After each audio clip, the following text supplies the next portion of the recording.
বুখারী মুসলিমের হাদিস। মুসলমান কাফেরের মধ্যে একমাত্র পার্থক্য হলো নামাজ।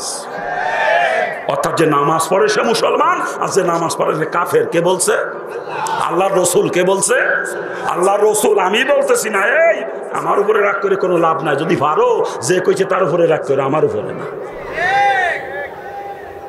আল্লাহ রসুল কইলো যারা নামাজ পড়ে তারা মুসলমান, যারা নামাজ পড়ে না তারা কাফের।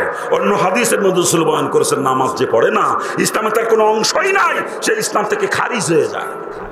আর বদমাশকে আমার ইমান ঠিক আছে, কি কায়দা রে, জুতো দিয়ে সাইজ করতে পারতাম ধরিয়ে। নামাজ না হলে ইমান ঠিক, আবার একেবারে বেনামাজি বা কই কি করে? সপ্তাহে এক ওয়াক্ত তো পড়ে না, কি কর? সপ্তাহে এক ওয়াক্ত পড়ে। বর্তমান অধিকাংশ মুসলমান সপ্তাহে এক ওয়াক্ত নামাজ পড়ে, কথা ঠিক না? তো এক ওয়াক্ত যে পড়ে, ওই জুম্মার টাইমে দেখলেন ওকে ঠেলা কি, ইমাম সাহেবের খুতবা একটা শেষ হয়ে গেছে আর একটা চলতেছে, ওই সময় সে বদমাইশগুলো ঢোকে মসজিদে। কি কথা ঠিক না? আবার ইমাম সাহেবের সালাম ফিরেতে দেরি, সালাম ফিরের পরে 4 তাসবিহ পড়ি, আল্লাহু আকবার একবার, 3 বার আস্তাগফিরুল্লাহ, 4 তাসবিহ পড়ি। ওই 4 তাসবিহ পড়তে 2 সেকেন্ড 3 সেকেন্ড সময় লাগে। ওই দিক দিয়ে পিছন দিয়ে মনে হচ্ছে দরজা জানলা ভাঙিয়ে ফেলাই দিল, বাইরে ঠেলায়। কি কথা ঠিক না ভুল করছি? জোরে কা? ওগুলো তাজা মুনাফিক, তাজা মুনাফিক। মসজিদে ঢুকলে মুনাফিকদের গায়ে আগুন জ্বলে। মুনাফিকরা মসজিদে ঢুকে বসতে পারে না, ওদের গায়ে আগুন ধরে যায়। আর যে মুমিন, তার জন্য দুনিয়ার মধ্যে মসজিদ হলো সব থেকে শান্তির জায়গা। মুমিন মসজিদে ঢুকলে বেরোইতে মন যাবে না। দুনিয়াবি প্রয়োজনে তাকিদে বেরোবে ঠিকই, কিন্তু তার দিল লটকানো থাকবে মসজিদের সঙ্গে। কি কথা ঠিক কিনা? মুমিনের জন্য দুনিয়ার মধ্যে সব থেকে শান্তির জায়গা আল্লাহর ঘর মসজিদ। আর মুনাফিক যারা, এরা মসজিদে ঢুকলে গায়ে আগুন ধরে যায়, বসতে পারে না, বসতে পারে না। আসে শেষে বাইরেবে সবগুলির আগে। কেমনে বেরোবে তারা হুড়া করে।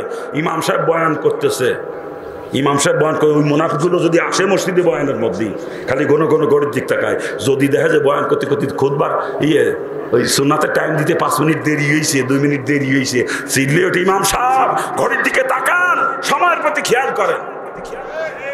আমাদের কাজ আছে। তার মানে ও মসজিদে বাইরে যে চার দোকানে বসবে, চা কাপ নেবে, সিগারেট ধরাইয়া দম কষবে, আর টেলিভিশনে সিনেমা চলতেছে, হিন্দি সিনেমা, ওই দেখতে বসে বসে, ওইটা হলো কাম। ও চা খাওয়া, সিগারেট খাওয়া, টেলিভিশন দেখা, ওইটা হলো কাম। আর ইমাম সাহেব কোরআন হাদিসের বয়ান করতেছে, ওইটা হলো আকাম নাকি? এই মুনাফিকের গোষ্ঠী, তোরে মসজিদে আসতে কয় কিনা বদমাইশ? তোর এত কাম আছে, কাম করে বেড়াই গে তুই বদমাইশ। তোরা মসজিদে আকাম করতে আসতে কইছে কিনা বদমাইশ? মুনাফিক কোথাকার। গড়ি দেখায় ইমাম সাহেবের টাইম দেয়, বদমাইশ কোথাকার। ইমামের উপর কথা বলে শরীয়ত কাউকে দেয় নাই। ইমাম মসজিদের অল ইন অল। ইমামের কথায় মসজিদের মুসল্লিরা উঠবে আর বসবে, তাতে যত বড় নাপিতের বাচ্চা নাপিত হোক না কেন, হতে পারে প্রধানমন্ত্রী, হতে পারে প্রেসিডেন্ট, হতে পারে এমপি মন্ত্রী, হতে পারে chairman member, DC, SP, OC, মুচি, ইমামের উপর কথা বলার শরীয়ত কাউকে দেয় নাই। আর ইমামের উপর যেই বদমাইশ কথা বলবে, ওর নামাজই হবে না, ইমামের পিছনে নামাজই হবে না। আর মসজিদে সে ইমামরে টাইম দেখাও, বদমাইশ কোথাকার। ইমাম ইচ্ছা করলে 10 মিনিট পরে নামাজ পড়াইতে পারে, ইচ্ছা করলে 5 মিনিট আগেও পড়াইতে পারে। এটা ইমামের এখতিয়ার। তোর টাইম দেখানো, ইমামকে টাইম দেখানোর অধিকার তোকে দেওয়া হয় নাই।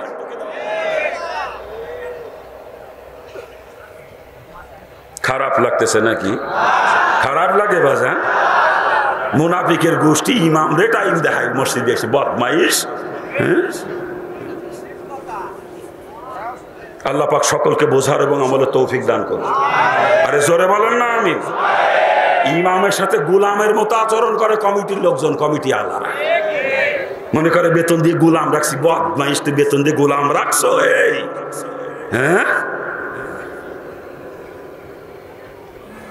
আল্লাহ পাক সকলকে বোঝার তৌফিক দান করুন।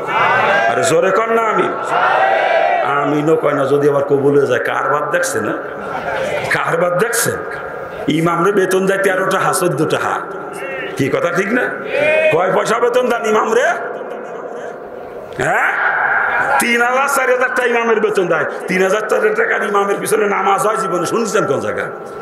ও তো নামাজের নিয়ত করে চৌটা আসমান দিয়ে ঘরে। স্ত্রী শাড়ি ছিঁড়ে গেছে, কেনবো টাকা কই? চাল ঘুরে গেছে, চাল কিনা লাগবে, টাকা নাই।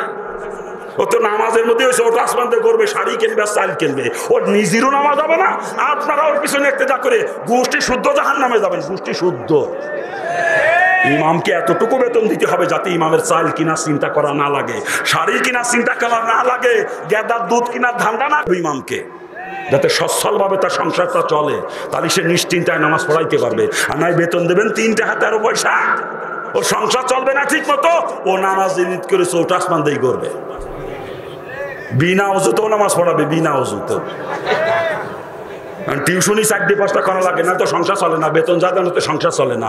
আসরে নামাজ পড়ে গেছে টিউশনি করাতে, টিউশনি করতে গেছে, আমাদের যে মাগরিবের টাইম হয়ে গেছে, আসরের তো শীতকালে কতটুকু টাইম মাগরিবের, হ্যাঁ আসরে পরে মাগরিবের টাইম একেবারে নিকটে, ও টিউশনি করতে গেছে, সে জায়গা তো মাসে মাসে টাকা নেয়, তাকে তো হক আছে, এত দৌড় দিয়েছে যাইয়া চলে আসতে পারে না হাজিরা দিয়ে, তাকে একটু পড়াবে, কারণ পড়াতে দেখা আজানের টাইম হয়ে গেছে, এখন ওই যে বেশ খানিক দূরে গেছে টিউশনি করতে, ওই জায়গাতে দৌড়তে শুরু করেছে, দৌড়তে মসজিদের যে আজান শেষ, জামাতের টাইমও বেশি হয়ে যাচ্ছে, এখন যদি অজু করতে যায় তো চাকরি আজকেই গেছে, চাকরি আজকে গেছে, আর কি দিয়ে এখন অজু করে, দৌড় ওই জায়গায় কুত্তার মতো হাঁপাতি হাঁপাতি আল্লাহু আকবার, বিনা অজুতেও ছাড়িয়ে দেয় মাঝে মাঝে। বেতন না দিলে তো করবেই, কি করবে, বেতন ঠিক মতো দেবে না, করবে ডাকি, বেতন দেয় 3000 4000, তা আবার 14 মাস বাহি বেতন, ইমামের বেতন 14 মাস বাহি, আবার মসজিদে সেই ইমামের পরে মাস ভরি ছাড়ো বিয়ে টাইম দা হয় ইমাম রে, এই টাইম দা হয় ইমাম রে। তুমি মসজিদের সভাপতি, তুমি সেক্রেটারি, তোমার মাসে কত টাকা লাগে সংসার হিসেব করো না, ইমামের বেতন দাও 3000 4000 পাইছো না কোন জায়গা, ইমামকে এতটুকু বেতন দিতে হবে, বর্তমান যে বাজার মূল্য সেইটা হিসাব করে যাতে সংসারটা সুন্দরভাবে চলে, এতটুকু বেতন ইমামকে দিতে হবে।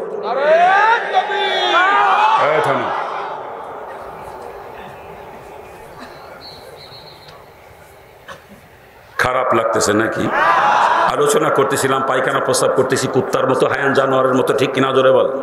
ও বাজান, এই যে রসুলের তরিকার খেলা পায়খানা প্রস্রাব করতেছি, এই পায়খানা প্রস্রাব নাফরমানি হয়ে যাচ্ছে, এই পায়খানা প্রস্রাবের কারণে কিয়ামতে আমাকে জাহান্নামে যাওয়া লাগবে, কারণ ইবাদতের পরিণতি জান্নাত, আর নাফরমানির পরিণতি কিন্তু জাহান্নাম, ঠিক কিনা জোরে বলেন? জোরে বলেন না ঠিক কিনা?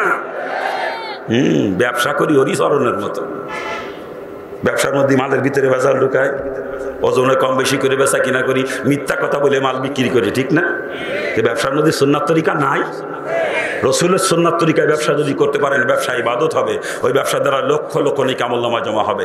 ব্যবসায়ীদেরকে আল্লাহ পাক শহীদদের সঙ্গে সিদ্দিকদের সঙ্গে জান্নাত দান করবে যারা সত্যি ব্যবসা করবে, সুন্নাত তরিকায় যারা ব্যবসা করবে।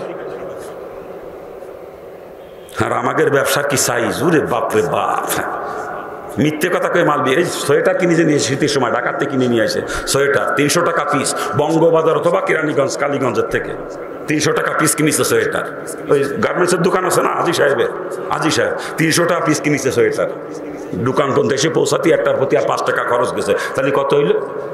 305 টাকা। কয়ে আর কিনা দামি দিয়ে দিলাম, কিছু থাকে না, বেচলো 950 টাকা, 305 টাকা পড়লো, বেচলো 950, আর কয়ে আর কিনা দামি দিয়ে দিলাম, কিচ্ছু থাকে না, কিচ্ছু থাকে না। কত বড় কাটটা বদমাইশ বলে আজি, তুই 1 নাম্বারের 5ই বদমাইশ, এই মিথ্যে কথা বলে মাল বিক্রি করে টাকা কামাই করে খালি, ওই টাকা খাইছিস শুয়োরের গোস্ত, খাইছিস শুয়োরের গোস্ত, পায়খানা খাইছিস তুই, পায়খানা খালি অত গুণা হইতো না। আবার তাহাজ্জুদ মারে, আজি সাহেব তাহাজ্জুদ মারে, ওরে ঠেলা রে, 3 ডিসেম্বরের তাহাজ্জুদের গুস্ত কি ধরুম দারুম করে দরজা খোলে, জানলা খোলে, আশেপাশের মানুষ জানুক যে আজি সাহেব তাহাজ্জুদ পড়তে যাচ্ছে, কি কথা ঠিক না? আজি সাহেব তাহাজ্জুদ পড়তে যাচ্ছে, জানুক সকলেই, ধরুম দারুম করে খোলে। ওরে তুই যে কত বড় পাজি, আর কেউ না জানলো, আমি তো জানি। তুই ব্যবসা করো, তোর ব্যবসার মধ্যে উল্টো পাল্টা, তুই খাওয়াইলো হারাম, পায়খানা করে শুয়োর খাইও, তোর তাহাজ্জুদ হবে না কি রে? ইবাদত করলে 1 নাম্বার শত হালাল রুজি খাওয়া, হারাম খোরের কোন ইবাদত আল্লাহ কবুল করে না। তুই উল্টা পাল্টা ব্যবসা করে হারাম কামাই করে হারাম খাও, আর তাহাজ্জুদ মারো বদমাইশ। কোন চোর কয় তোরে নামাজ পড়তে? কোন চোর কয়? হালাল কামাই করেন, হালাল খান, ইবাদত বন্দেগী কবুল হবে, অল্প ইবাদতে জান্নাতে চলবে, অল্প ইবাদতে জান্নাতে যাবেন। আর এই হারাম খাইয়ে নামাজ পড়ে কপাল কালো বানায় কোনো লাভ নাই। কসম খোদার, একটা সেজদাও কখনো আমার মাবুদের দরবারে কবুল হবে না। হারাম খোরের কোন ইবাদত আল্লাহ কবুল করে না, কথা ঠিক কিনা? জোরে বলেন ঠিক কিনা? সব থেকে বড় কথা রাসূল পরিষ্কার করে জানিয়েছেন, হারাম মালের দ্বারা যেই শরীর লালিত পালিত হয় ওই শরীরের জন্য আল্লাহর জান্নাত হারাম, ওই শরীরের রক্তগোশত জাহান্নামের খোরাক। তা হারামখোর যদি জান্নাতে যায়, রাসূলের হাদিস মিথ্যা হয়ে যায় না? কসম খোদার, আমার রাসূলের কোনো হাদিস কখনো মিথ্যা হবে না, আমার রাসূল কখনো মিথ্যাবাদী হবে না। অতএব হারামখোর কখনো জান্নাতে যাবে না। হারামখোর যদি জান্নাতে যায়, রাসূলের হাদিস মিথ্যা হয়ে যায়। কি কথা ঠিক কিনা? জোরে বলেন ঠিক কিনা? রাগ করতেছেন? পা ধরিছি, আমার উপরে রাগ করেন, আমি কষ্ট পাবো না। কিন্তু আপনি জাহান্নাম থেকে বাঁচেন, রুজিটাকে হালাল করেন, রুজিটা হালাল বানান। যদি জাহান্নাম থেকে বাঁচতে মন চায়, পাও ধরিছি।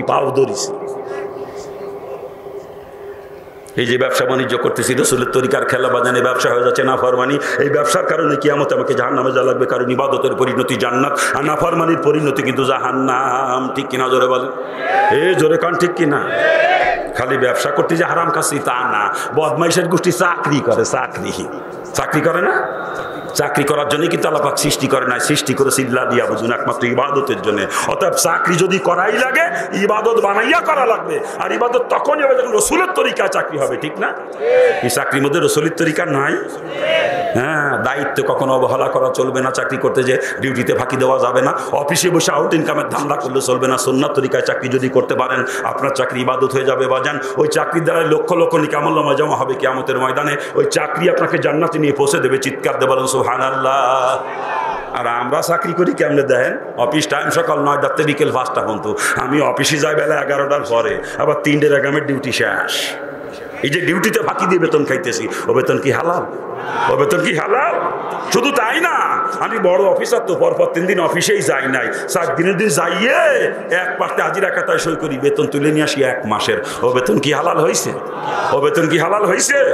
হ্যাঁ, এই ডিউটিতে ফাঁকি দিয়ে দায়িত্ব অবহেলা করে যে বেতনের টাকা খাওয়া হয়, ওই বেতনের টাকা খাওয়া আর শুয়োরের গোশত খাওয়ার মধ্যে কোনো পার্থক্য নাই। চিৎকার দিয়ে বলেন নাউজুবিল্লাহ। আরে জোরে করে নাউজুবিল্লাহ। খালি কি তাই? বর্তমান আমাদের দেশে চাকরিজীবীর গোষ্ঠী অধিকাংশ ঘুষখোর, অধিকাংশ। ইল্লা মাশাআল্লাহ কিছু আছে, না থাকলে বা দুনিয়া চলতো না, কিন্তু সংখ্যায় খুব সীমিত। লাখে একজন পাওয়া যায় কিন্তু সন্দেহ আছে ঘুষ খান এরকম চাকরিজীবী। আর অধিকাংশ চাকরিজীবী ঘুষখোর। কি কথা ঠিক না? আরে বর্তমান অফিস আদালতের ইট পাথরেও ঘুষ চায়। কি কথা কর না? অফিস আদালতের ইট পাথরেও ঘুষ চায় বর্তমানে। আল্লাহ মাফ করুক, ওরা রোজার মাসে ঘুষ খায় না, ইফতারির জন্য কিছু দিয়ে যাও। আমি কি ওই টাকা ইফতারি করার থেকে শুয়োরের গোশত ইফতারি করো, তাতেও তোমার গুনাহ কম হবে। শুয়োর খেলে খালি হারাম খাওয়ার গুনাহ হইতো, আর ঘুষের টাকা যে খাইলো টাকা তো হারামই।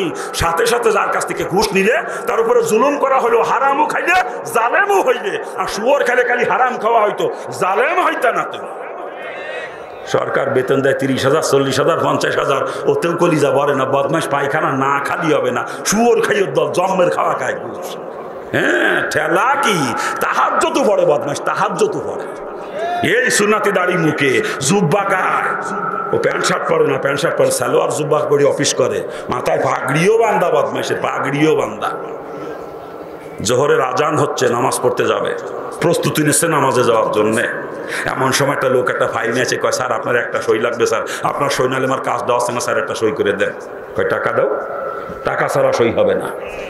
দমক দিয়ে কয় নামাজের টাইমে জামাতের টাইমে দিলি তাড়াতাড়ি দাও, আর সই টই করতে পারবো না, চলে গেলাম নামাজে। ও বদমাইশ ঘুষ খায়, ও নামাজ পড়তে যায়, চিন্তা করে না। এই ঘুষখোর বদমাইশ মসজিদে ঢুকলি মসজিদ না পাক হয়, ওগুলো জুতো পিটা করে মসজিদ থেকে বার করবেন, জুতো পিটা করে। বদমাইশ মসজিদ না পাক করতে এই সেই বদমাইশ। ভণ্ডামি জাগা পাও না, না ভণ্ড কোথাকার। ও টুপি দাড়ি জুব্বা সব ভণ্ডামি, ওর নামাজ ভণ্ডামি, ওর তাহাজ্জুদ ভণ্ডামি। ও ঘুষখোর বদমাইশ, ঘুষ খায়, শুয়োর খাইও বদমাইশ, ভণ্ডামি বাদ দে। খারাপ লাগতেছে নাকি? খারাপ লাগে বাজে। এই যে চাকরি বাকরি করতেছি, রাসূলের তরিকার খেলা বাজানে চাকরি হয়ে যাচ্ছে নাফরমানি। এই চাকরির কারণে কিয়ামতে আমাকে জাহান্নামে যাওয়া লাগবে, কারণ ইবাদতের পরিণতি জান্নাত আর নাফরমানির পরিণতি কিন্তু জাহান্নাম। ঠিক কিনা? জোরে বলেন। কি জোরে বলেন ঠিক কিনা? ও বাজান আলোচনা করতেছি যেই কাজের মধ্যে রাসূলের তরিকা আছে, রাসূলের তরিকায় করলে সেটাই ইবাদত হবে, আর রাসূলের তরিকার খেলাফ হয়ে গেল, ওইটার নামই কিন্তু নাফরমানি। ঠিক কিনা? জোরে বলেন। কি জোরে বলেন ঠিক কিনা? আমরা রাজনীতি করি, অনেকে করি না? রাজনীতি করার জন্য আল্লাহ পাক সৃষ্টি করে নাই, সৃষ্টি করে সিল্লা লিয়াবুদুন একমাত্র ইবাদতের জন্য। অতএব রাজনীতি যদি করাই লাগে বাজান, ওটাকে ইবাদত বানায় তারপরে করতে হবে, ঠিক কিনা জোরে বলেন। আর ইবাদত তখন যখন রাজনীতি রসুলের তরিকায় হবে, ঠিক কিনা জোরে বলেন। কি রাজনীতির মধ্যে কি রসুলের তরিকা আছে? রসুল রাজনীতি করেছেন? রসুল শুধু রাজনীতি করেছেন তা না বাজান, রসুল রাষ্ট্রপ্রধানও ছিলেন। কি কথা ঠিক কিনা? শুধু রসুল একা নন, রসুলের সব থেকে কাছের চারজন মানুষ হযরত আবু বকর, ওমর, ওসমান, আলী রাদিয়াল্লাহু আনহুমা, চারজনই রাষ্ট্রপ্রধান ছিলেন, ঠিক না? জোরে বলেন। তাহলে রাজনীতি রসুলও করেছেন, সাহাবায়ে কেরামও করেছেন, ঠিক না? জোরে বলেন। কিন্তু দুঃখ, আমাদের দেশের কত আলেম ওলামারা, মুফতি মুহাদ্দিস, কত মুবাল্লিগের গোষ্ঠী, কত পীর সাহেবরা পর্যন্ত এই কথা কয় আমরা রাজনীতি পছন্দ করি না। কি কয় না? প্রকাশ্যে বলতেছে আমরা রাজনীতি পছন্দ করি না। আপনারা দেবেন ফতোয়া, আমি দেব না। রসুল জীবদ্দশায় যত কাজ করছে সব কাজ করা আমাদের পক্ষে সম্ভব না, আমরা করতে পারবো না। কিন্তু রসুলের একটা কাজকেও যদি কেউ অপছন্দ করে, তার ইমান থাকে? তার ইমান থাকে?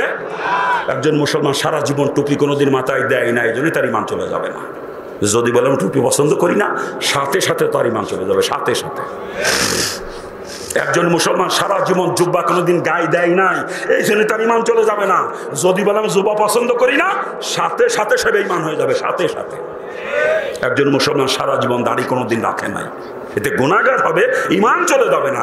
যদি বললাম দাড়ি পছন্দ করি না, ওটা বিনা দলিলে কাফের, কোনো দলিল লাগবে না। কথা ঠিক কিনা? যারা বলেন ঠিক কিনা? ঠিক তদ্রূপ একজন মুসলমান কোনো কারণে রাজনীতি করে নাই বা করতে পারে নাই, এতে গুনাহগার হলে ইমান চলে যাবে না। যদি বলে আমি রাজনীতি পছন্দ করি না, ওটা বিনা দলিলে কাফের। কি জোরে বলে?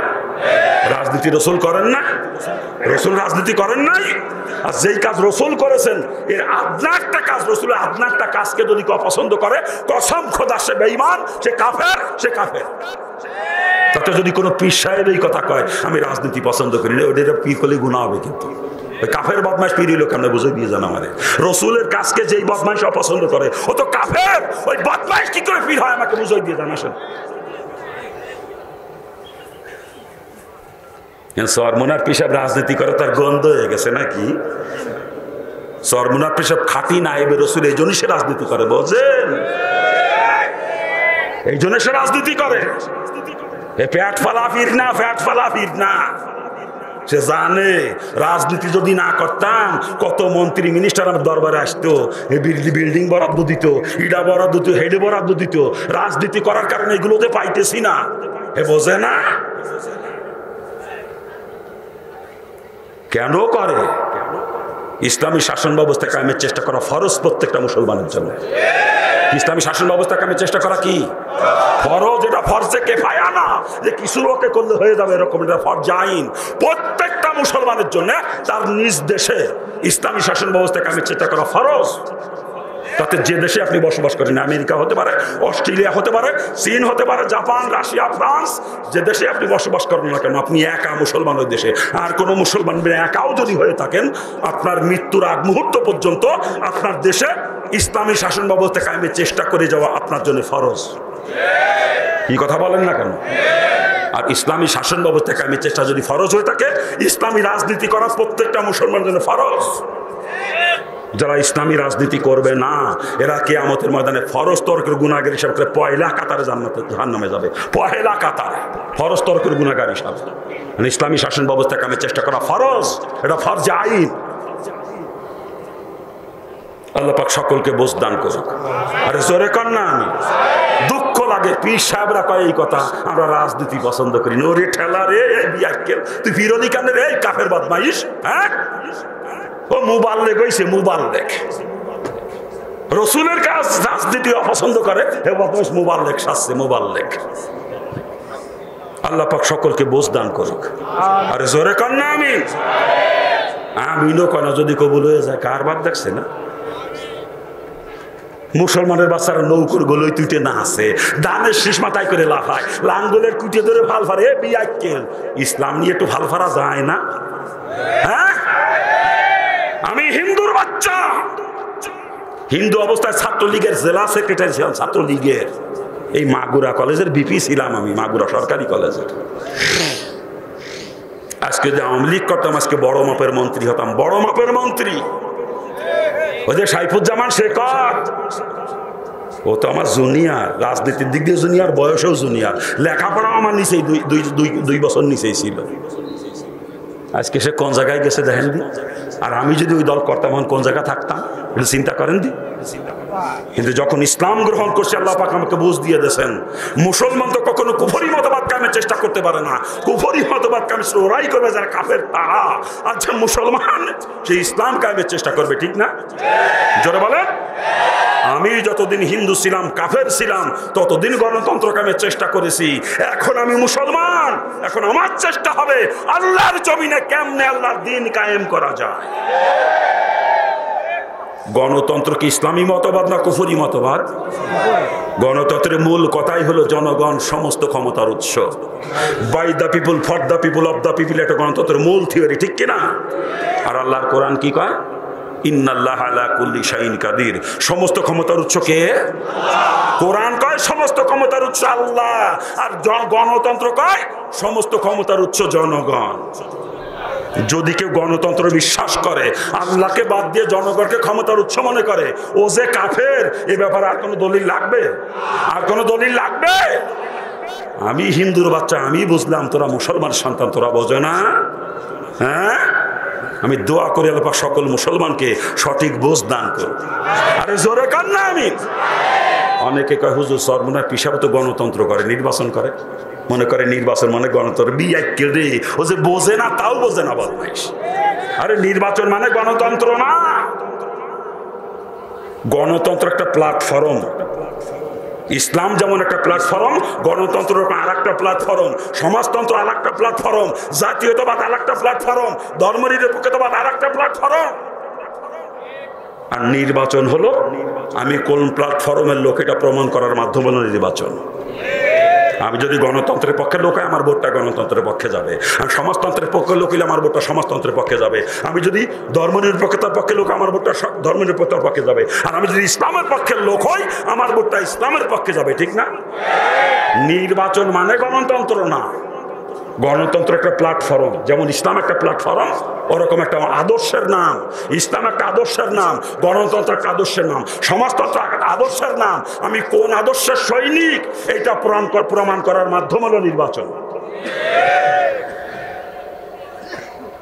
সর্বনা পিসাব গণতন্ত্র করে, এর বিয়াক্কেল গণতন্ত্র বুঝিস কারে কয়? ও যে বোঝে না, তাও বোঝে না বদমাইশ। আল্লাহ পাক সকলকে বোঝার তৌফিক দান করুন। আরে জোরে কর না আমিন। আমরা কি মুসলমান না কাফের? আমরা মুসলমান না কাফের? একটা প্রশ্ন আপনাদের কাছে, দুনিয়ার সৃষ্টির শুরু থেকে এই পর্যন্ত একজন কাফের ইসলাম কায়েমের চেষ্টা করেছে দুনিয়ায়, এমন একজন কাফের নাম বলেন তো আপনারা। হ্যাঁ, এর কোনো ইতিহাস নাই যে কোনো কাফের ইসলাম কায়েমের চেষ্টা করেছে, কথা ঠিক না? যারা বলেন ঠিক কিনা? তা কাফের আমার ইসলাম কায়েমের চেষ্টা করে নাই। আমি একজন মুসলমান, আমি কেন কুফরি মতবাদ কায়েমের চেষ্টা করবো বলেন? হ্যাঁ, কষ্ট লাগে। মুসলমানের বাচ্চারা গণতন্ত্রের জন্য জীবন দিয়ে দেয়, সমাজতন্ত্রের জন্য জীবন দিয়ে দেয়, ধর্মনিরপেক্ষতার জন্য জীবন দিয়ে দেয়। কোন কাফের তোর ইসলাম কায়েমের চেষ্টা করে নাই কোনোদিন। তুই মুসলমানের বাচ্চা, তুই কেন কুফরি মতবাদ কায়েমের চেষ্টা করবি? হ্যাঁ, আল্লাহ পাক সকলকে বোঝ দান করুক। আরে জোরে কান না আমিন। আমি যতদিন হিন্দু ছিলাম গণতন্ত্রের জন্য জীবন দিয়ে দিছি। বাপের লাখ লাখ টাকা গণতন্ত্র কায়েমের জন্য ব্যয় করছি। নিজের হাতে মানুষকে পিটাইছি, মানুষের হাতে নিজে মার খাইছি গণতন্ত্রের জন্য। যখন ইসলাম গ্রহণ করছে আল্লাহ পাক আমাকে বুঝ দিয়ে দিয়েছেন আমি তো কাফের নই। কুফরি মতবাদ কামেছে ওরাই করবে যারা কাফের তারা।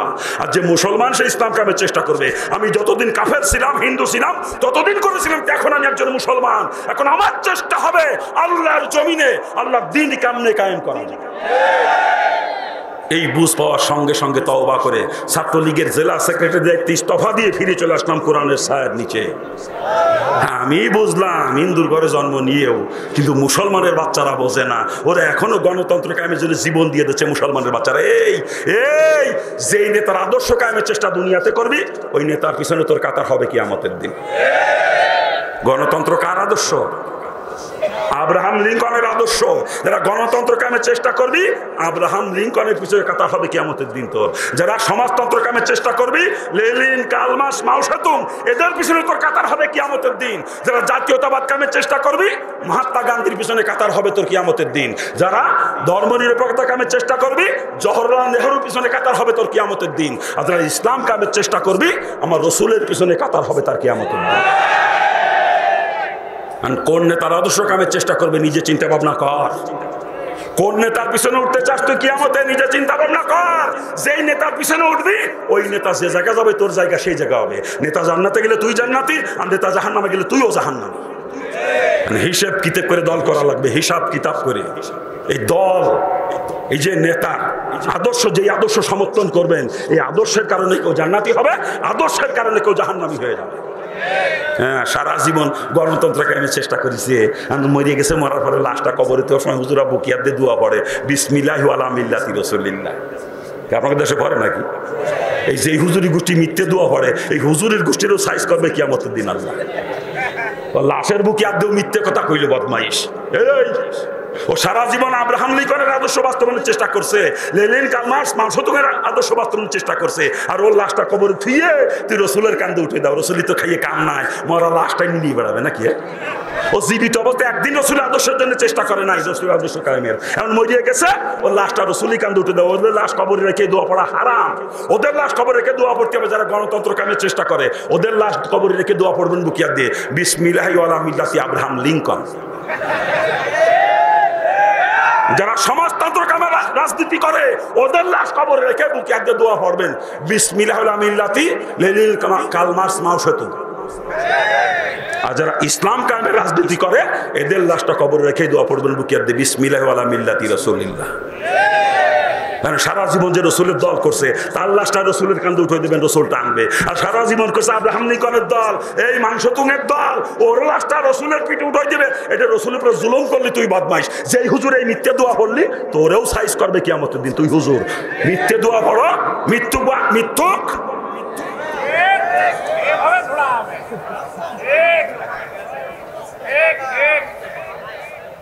খারাপ লাগতেছে নাকি?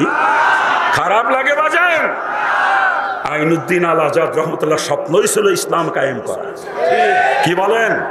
তার স্মরণে মাহফিল করতে আসছি, তার আদর্শকে তুলে ধরবো আপনাদের মাঝে ইনশাআল্লাহ। কি রাজি আছেন না? রাজি আছেন না? হ্যাঁ, আলোচনা করতেছিলাম রাজনীতি করার জন্য আল্লাহ পাক সৃষ্টি করে না, সৃষ্টি করে সিল্লা লিয়াবুদুন একমাত্র ইবাদতের জন্য। আর রাজনীতিকে ইবাদত বানায় করা লাগবে। আর ইবাদত তখন হবে যখন রাজনীতি রসুলের তরিকা হবে, ঠিক কিনা জোরে বলেন? রসুলের তরিকা রাজনীতি করে ইবাদত যদি বানাইতে পারেন ওই রাজনীতি দ্বারা লক্ষ লক্ষ নিয়ে আপনার আমল নামা জমা হয়ে যাবে কিয়ামতের ময়দানে। ওই রাজনীতি আপনাকে জান্নাতে নিয়ে পৌঁছে দেবে। চিৎকার দিয়ে বলেন সুবহানাল্লাহ। আর পক্ষান্তরে রসুলের তরিকার খেলাফ যদি রাজনীতি করেন বাজান আপনার রাজনীতি নাফরমানি হয়ে যাবে। ওই রাজনীতির কারণে কিয়ামতে জাহান্নামে যাওয়া লাগবে, কারণ ইবাদতের পরিণতি জান্নাত আর নাফরমানির পরিণতি কিন্তু জাহান্নাম। ঠিক কিনা জোরে বলেন? কি জোরে বলেন? ঠিক কিনা? এভাবে জিন্দেগির প্রত্যেকটা কাজকে ইবাদত বানাইয়া করা লাগবে, কারণ আল্লাহ সৃষ্টি করেছে ইল্লা লিয়াবুদুন একমাত্র ইবাদতের জন্য। ঠিক কিনা জোরে বলেন? ঠিক কিনা? আমরা বিয়ে শাদী যা করতেছি বর্তমান সমাজে, এটা বিয়ে শাদী করার জন্য তারা সৃষ্টি করে নাই, করছে নাকি? সৃষ্টি করছে ইল্লা লিয়াবুদুন একমাত্র ইবাদতের জন্য। অর্থাৎ বিয়ে শাদীটা ইবাদত হওয়া লাগবে, ঠিক না? আর ইবাদত তখনই হবে যখন সুন্নাত তরিকায় বিয়ে শাদী হবে। কথা ঠিক না? জোরে কান ঠিক কিনা? বিয়ে শাদীর মধ্যে সুন্নাত তরিকা আছে কিনা?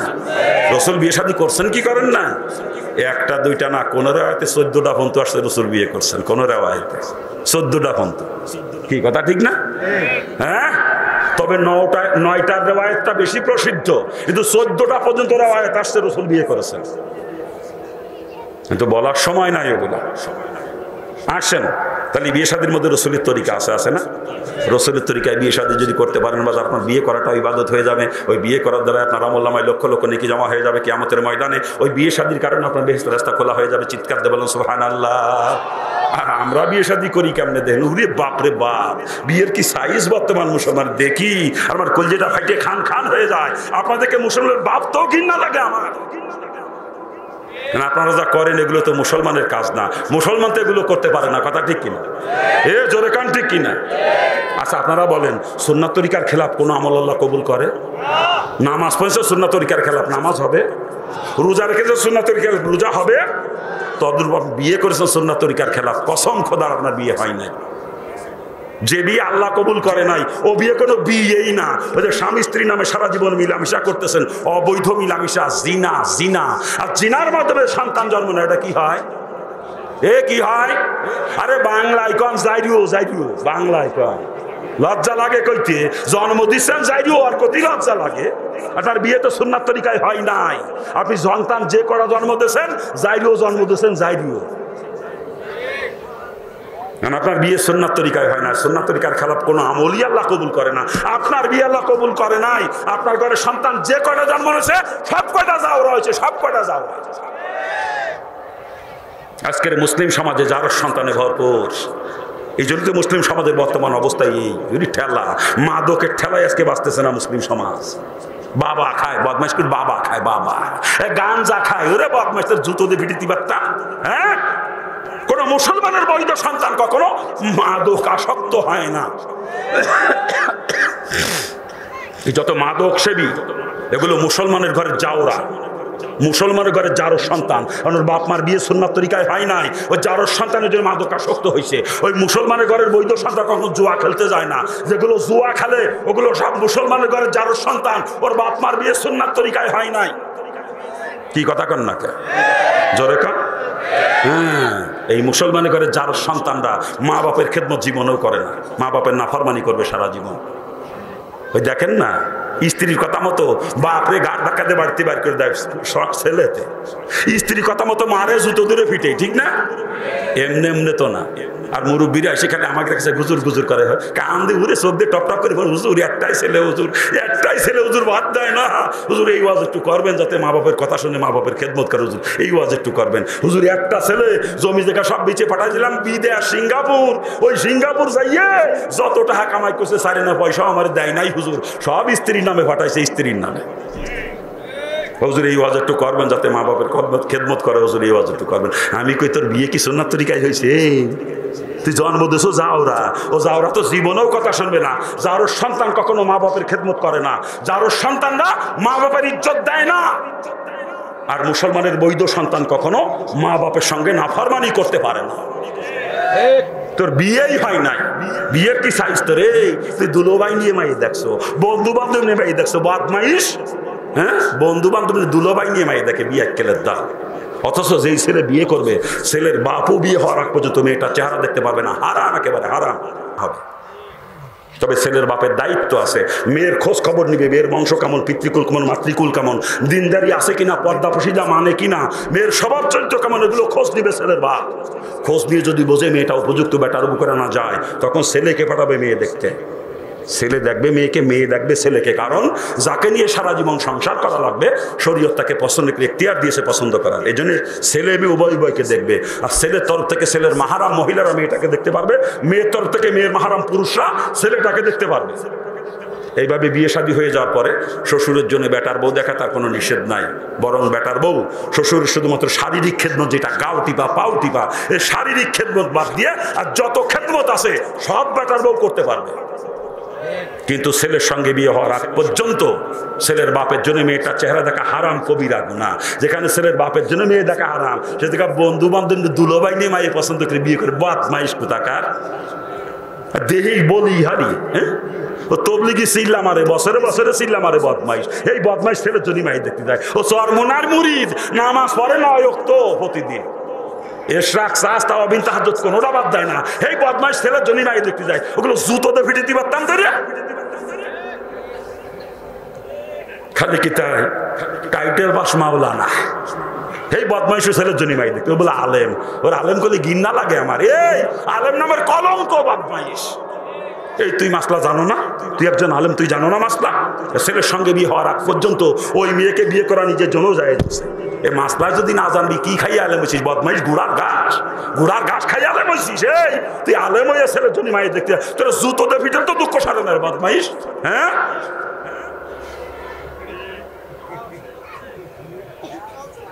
খারাপ লাগতেছে নাকি? হ্যাঁ পর পুরুষ। আবার মাইয়ের ছেলের বাপ কি কয়, ছেলের মা কি কয় জানেন? আমার একটা মেয়ে, আমার একটা জামাই, আমার জামাইটারে মায়ে দেখতে নিল না, আমিও বিয়ের মধ্যে নেই, বিয়ের দিন দরজা আটকায় বসে থাকে ছেলের মা। কি কয় না রে?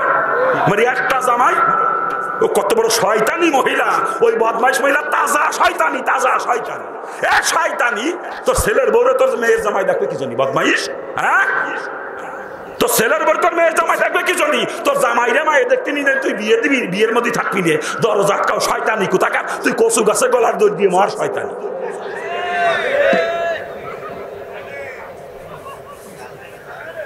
জামাইটারে নিল না মায়ে দেখতে, কি কায়দা রে?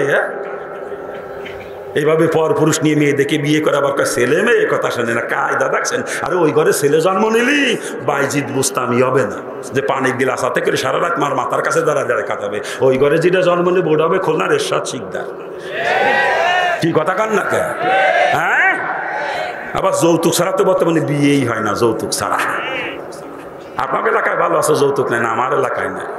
কেউ কয় মরণ সাইকেল দিয়ে লাগবে, আবার কেউ কয় আমার বলার বিদেশ পাঠায় কুয়েত, কুয়েত বিয়ে করে বদমাস যৌতুক হিসেবে কুয়েত যায়। আবার কেউ কয় আমার বলা চাকরি দিয়ে লাগবে, চাকরি দিয়ে লাগবে, বেকার বলা বিয়ে দেবো না, ছেলের সাথে ছেলে চাকরি দিয়ে। আবার কেউ কয় আমার ছেলে চাকরগিরি করবে না, আমার ছেলে ব্যবসা করবে। যদি আমার ছেলের সঙ্গে বিয়ে দিতে হয় তো আমার ছেলের ব্যবসার পুঁজি দিয়া লাগবে। আবার বর্তমানে কেউ কেউ ইজি বাইক নিচ্ছে, ইজি বাইক। কি কথা কন না? আপনার এলাকার মানুষ যৌতুক নিয়ে বিয়ে করে না, আমার এলাকায় করে, তাই শোনাইতেছি আপনাদেরকে। মুসলমানের বিয়েতে যৌতুক নেওয়াও হারাম, দেওয়াও হারাম। শুয়োরের গোস্ত খাওয়া যেরকম হারাম, যৌতুকের টাকা খাওয়া সেই রকম হারাম। বরং শুয়োরের গোস্ত খালি হারাম খাওয়ার গুনাহ হইতো, আর যৌতুকের টাকা যে খাইলাম ও টাকা তো হারামই। সাথে সাথে মেয়ের বাপের উপর জুলুম করা হইলো, হারামও খাইলাম, জালেমও হইলাম। আর শুয়োর খালি খালি হারাম খাওয়া হইতো, জালেম হইতাম না। এই বাজান কই যায়, বিলি দিতি কই যায়? এই বিলি দিতি কই যান, বিলি দিতি দিতি? হ্যাঁ, কি ডায়াবেটিসের রুগী নাকি? ব্যাপার বুঝলাম না। এখন ওয়াজের কান্দাইও যায় নাই আমি, আগের থেকে যদি প্রস্তাব চাপে তাহলে কেমনে হবে? হ্যাঁ হ্যাঁ, মমতাজের গান শুনতে গেলে হারা রাতের মধ্যে মুখ চাপে না, মুখ চাপলে জুতো বেরিয়ে মতো তাও বাইরে যায় না, যদি ড্যান্সারটা মিস হয়ে যায়। আর কেউ আর শুনতে যেত ঘন ঘন মুখ চাপে, সবার প্রস্রাব চাপে, কথা ঠিক না। শয়তান কিন্তু প্রস্রাবের রাস্তায় যে শ্বশুরি দিয়ে উঠে নিয়ে যায়। শয়তান তো প্রত্যেক শিরায় শিরা যার পারমিশন নিয়ে রাখছে আল্লাহ পাকের কাছে, ঠিক না? ও প্রস্রাবের রাস্তায় ঢোকে শয়তান, শ্বশুরি দিয়ে উঠে নিয়ে যায়। আল্লাহ পাক সকলকে বোঝার তৌফিক দান করে। যে কথা বলতেছিলাম, কত বড় জুলুম চিন্তা করেন। একটা মেয়েকে জন্মের থেকে শুরু করে বিয়ের উপযুক্ত হওয়া পর্যন্ত লালন পালন করতে মেয়ের বাপরে কলিজা ফাইটে যায়। আজকে তার ওই কলিজা টুকরা তার নয়নের পুতুলি আমার দিয়ে দেয়, তা তো আমার কলিজা ভরে না, আবার দাবি করে চাকরি, মরণ সাইকেল। ওরে হারাম করে, বরং উচিত ছিল যে বেটারা এতকাল আমার বেটার বউকে মানুষ করেছে, এতকাল আমার স্ত্রীকে লালন পালন করেছে, এর বিনিময়ে মেয়ের বাপকে আরো কিছু দেওয়া দরকার ছিল, ঠিক না? তা তো দেবেই না, উল্টে দাবি করে ফ্রিজ, রঙিন টেলিভিশন, বদমাইশ কোথাকার, যৌতুক নিয়ে করে বিয়ে। আবার কয় ছেলে মেয়ে, কথা শোনে না। ওই ঘরে মেয়ে জন্ম নিলি রাবেয়া বসরি হবে না, হবে তসলিমা নাসরিন।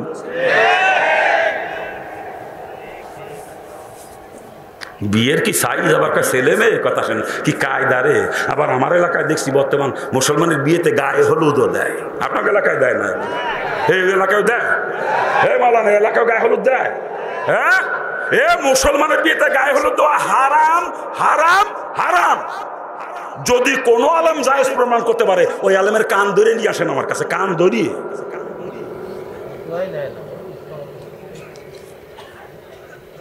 তাহলে গায়ে হলুদের সিস্টেম কি বর্তমান? ওরে বাপরে বাপ, দেবরের বিয়ে তো দেবরের বিয়ে, ভাবিরা দেবর গায়ে হলুদ মাখার কসলা কসলা ডলে ডলে গোসল করা দেয়। গায়ে হলুদের নাম করে দেবর ভাবির কসলা কসলি না, কি কাজ? হ্যাঁ, অথচ দেবর আর ভাবিতে দেখা দেওয়ায় হারাম, কবিরা গুনাহ। একটা কবিরা গুনাহ নিম্নতম সাজা ৭,০০০ বছর জাহান্নাম। চিৎকার দিয়ে বলেন নাউজুবিল্লাহ। দেবর ভাবি মাত্র একবার দেখা দিবে, একবার, দুইজনের জন্য কমপক্ষে ৭,০০০ বছর জাহান্নাম, দুইজনের জন্য। আর গায়ে হলুদের নাম করে দেবর ভাবির কসলা কসলিয়া, ওইভাবে দেবর ভাবি কসলা কসলি করে গায়ে হলুদ দিয়ে বিয়ে হয়। আবার কয় ছেলে মেয়ে, কথা শুনি নে। ওই ঘরে ছেলে যদি একটা জন্ম নেয়, ওটা সরমুনার মরহুম পীর সৈয়দ ফজলুল করিম রহমতুল্লাহ হবে না কোনোদিনও, ওটা হবে শয়তান দেওয়ানবাগি, দেওয়ানবাগি।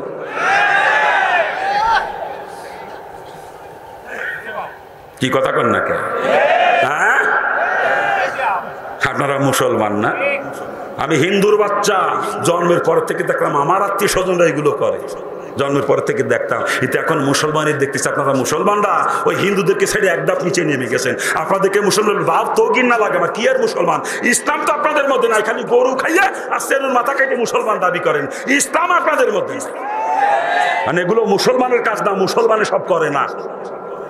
মুসলমান আমি, আপনারা পরিচয় দিয়ে না মুসলমান। আমি মুসলমান, জন্মেছিলাম হিন্দুর ঘর, এখন আমি মুসলমান। আপনারা মুসলমান না, ইসলাম আপনাদের মধ্যে নাই।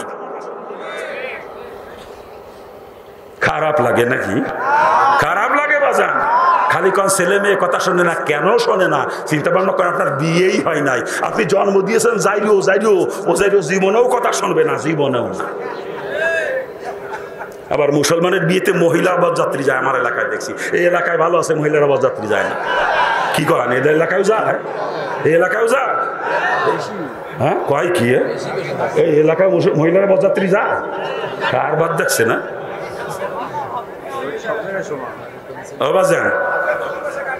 মহিলাদের কোনো দোষ নাই, দোষ এই বিয়াক্কেলের গোষ্ঠীর।